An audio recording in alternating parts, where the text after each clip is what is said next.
সেনাপ্রধানের উদ্দেশ্যে বলতে চাই যে এই ছাত্রদের এত রক্ত, এত জীবন, এত ত্যাগের বিনিময়ে একটি নতুন বাংলাদেশের স্বপ্ন এখন সবাই। আমাদের একজন অনশনরত ভাই রাজশাহী বিশ্ববিদ্যালয়ের শাকির, তিনি অনেক বেশি অসুস্থ হয়ে গেছেন, তিনি এখন নিউরোলজিতে আছেন। আপনারা সবাই তার জন্য দোয়া করবেন। আর আমাদের আরো ভাইরা যারা অনশনে আছেন তাদের জন্য দোয়া করবেন।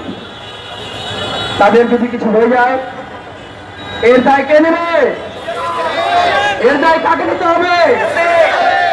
আমরা যে দাবি জানিয়েছি পিএসসি সংস্কার, এই দাবি কি যৌক্তিক দাবি না অযৌক্তিক দাবি? এই আত্মগত দাবি কি যৌক্তিক না অযৌক্তিক? যৌক্তিক দাবি। যেখানে শিক্ষার্থীরা স্বতঃস্ফূর্তভাবে আন্দোলনে অংশগ্রহণ করছেন, যেখানে ধর্ম নির্বিশেষে সকলেই এই দাবিগুলোকে সংহতি জানাচ্ছেন, সমর্থন দিচ্ছেন।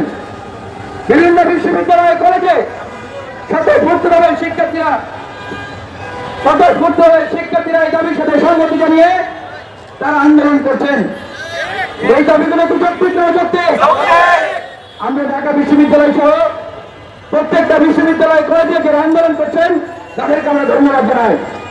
রাজশাহী বিশ্ববিদ্যালয়কে ধন্যবাদ জানাই। করতালি হবে রাজশাহী বিশ্ববিদ্যালয়ের জন্য, জাহাঙ্গীরনগরের জন্য করতালি হবে, বাংলাদেশ কৃষি বিশ্ববিদ্যালয়ের জন্য করতালি হবে, জগন্নাথ বিশ্ববিদ্যালয়ের জন্য করতালি হবে, বিওপির জন্য করতালি হবে, ঢাকা কলেজের জন্য করতালি হবে। আমরা যারা যারা আরো যেখানে কর্মসূচি করেছেন আমরা সবাইকে ধন্যবাদ জানাই।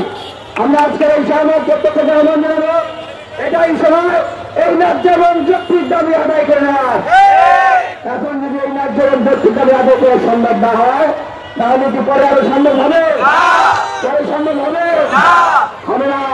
আমাদের ভাই বোনেরা মানব খালুর করে টাকা দিয়ে সরকারি চাকরি পেতে চায় না।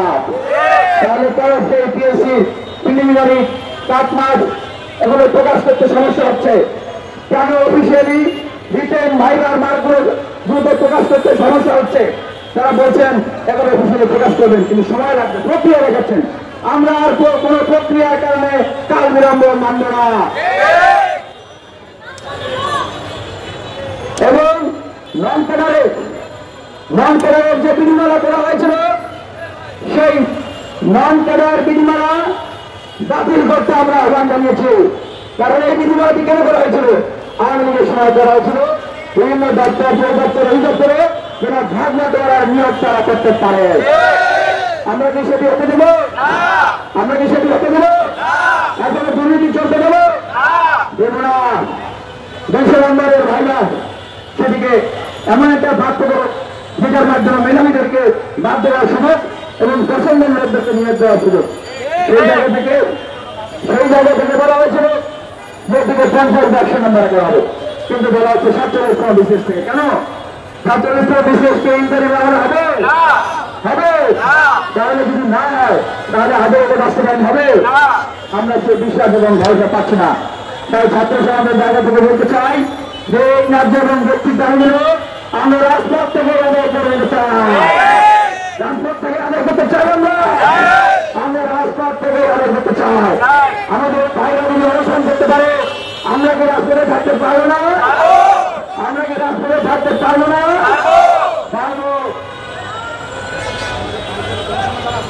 আমাদের ভাইরা যারা অনশনে আছেন তাদের যদি ক্ষয়ক্ষতি হয় এর দায় কে নেবে? এর দায় কাকে দিতে হবে? 46তম বিশেষের সেজন্য এই প্রশ্ন ফাঁস হয়েছে।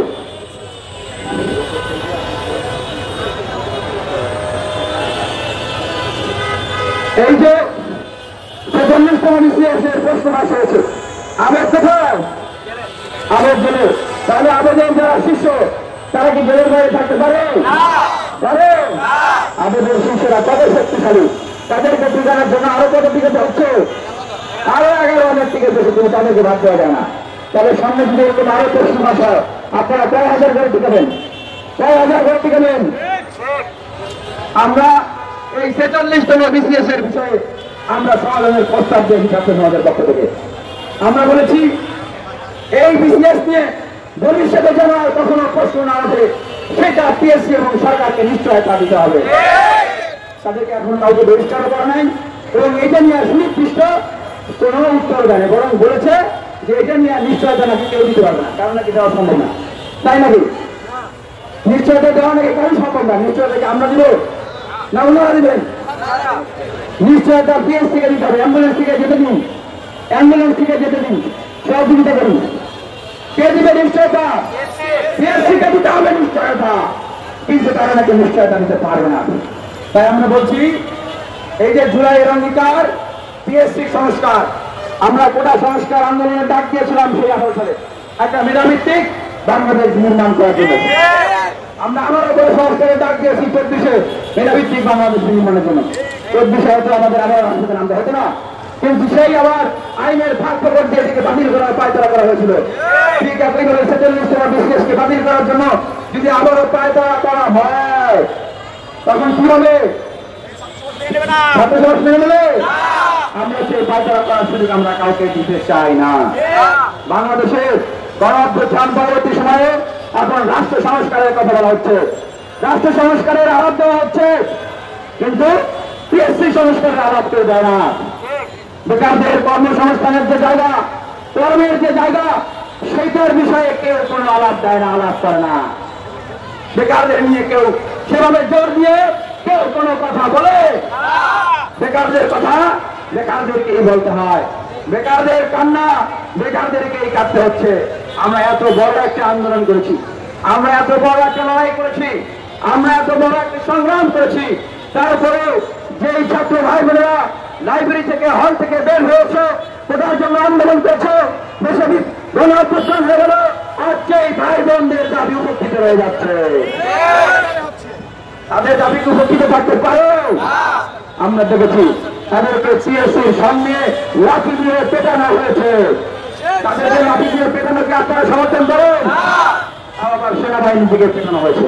আমরা এই শাহবাগ চত্বর থেকে ছাত্র সমাজের পক্ষ থেকে আজকে একটা বার্তা দিতে চাই। কি দিতে চাই? কি দিতে চাই? জুলাই গণ-অভ্যুত্থানে বাংলাদেশ নামক রাষ্ট্রের একটি ক্রিটিক্যাল সময়ে সেনাবাহিনী জনগণের পক্ষে অবস্থান নিয়েছে। আমরা সেজন্য তাদেরকে ধন্যবাদ জানাই, স্যালুট দিই। কিন্তু আমরা এখন দেখছি ছাত্রদের ন্যায্য এবং যৌক্তিক দাবির আন্দোলনে তারা লাঠি দিয়ে ছাত্রদেরকে পেটাচ্ছে। আমরা সেনাপ্রধানের উদ্দেশ্যে বলতে চাই যে এই ছাত্রদের এত রক্ত, এত জীবন, এত ত্যাগের বিনিময়ে একটি নতুন বাংলাদেশের স্বপ্ন এখন সবাই দেখছে। অনুগ্রহপূর্বক সেই ছাত্রদের যৌক্তিক দাবি এবং দাওয়ার প্রতি আপনাদের সমর্থন প্রত্যাশা করছি, আপনাদের সহযোগিতা প্রত্যাশা করছি।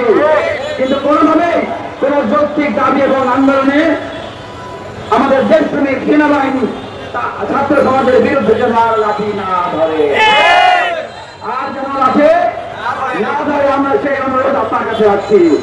কারণ এই বিপ্লবী, এই সংগ্রামী, এই দেশপ্রেমিকদের বিরুদ্ধে যদি লাঠি ধরেন তাহলে সেখান থেকে কোনো যদি অপ্রীতিকর অবস্থা পরিস্থিতির সৃষ্টি হয় সেটা দেশের জন্য মঙ্গলজনক হবে না বলে আমরা মনে করছি।